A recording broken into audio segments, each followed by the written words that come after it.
Iran ने Israel पर अब तक का सबसे बड़ा मिसाइल हमला किया है। जदीद तरीन मिसाइल ने तल अवीव समेत इसराइल के मुख्तलिफ इलाकाजात में हर तरफ तबाही मचा दी। ईरानी मिसाइल से इसराइल के कमांड एंड इंटेलिजेंस हेडक्वार्टर समेत तमाम अहम इक़्तिसादी अहदाफ को निशाना बनाया गया है।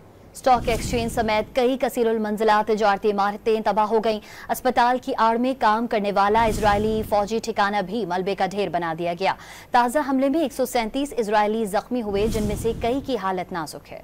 तल अवीव में ईरान के जदीद तरीन मिसाइल हमलों ने तबाही मचा दी।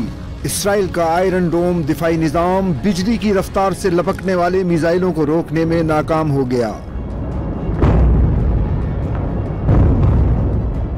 ईरानी अफवाज ने 25 मिसाइल दागे, जिनमें 2000 किलोमीटर तक मार करने वाले सजील-2 मिसाइल भी शामिल हैं। ईरानी मिसाइल हमलों के बाद तल अवीव और मकबूजा बैतुल मुकद्दस में धमाकों की आवाजें सुनी गईं और मुतादिद इमारतें तबाह हो गईं। तल अवीव स्टॉक एक्सचेंज की इमारत मलबे का ढेर बन गई।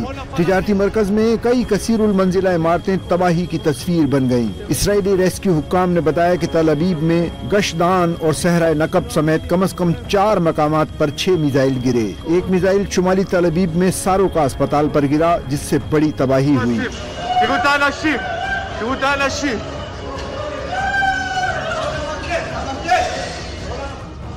इसराइली मीडिया के मुताबिक ईरानी मिसाइल हमला हालिया हमलों में सबसे ज्यादा बड़ा है, जिसमें 65 अफराद जख्मी हुए हैं, जिनमें मुतादिद की हालत तशवीशनाक है। ईरान ने दावा किया है कि इसराइल ने सोरो का अस्पताल के अंदर फौजी अड्डा कायम किया हुआ था, जिसको इंटेलिजेंस मालूमात की बुनियाद पर निशाना बनाया गया। इसराइली फौज का कमांड एंड इंटेलिजेंस हेडक्वार्टर था, जो सारो का अस्पताल से कुछ फासले पर टेक्नोलॉजी पार्क में वाक़ है।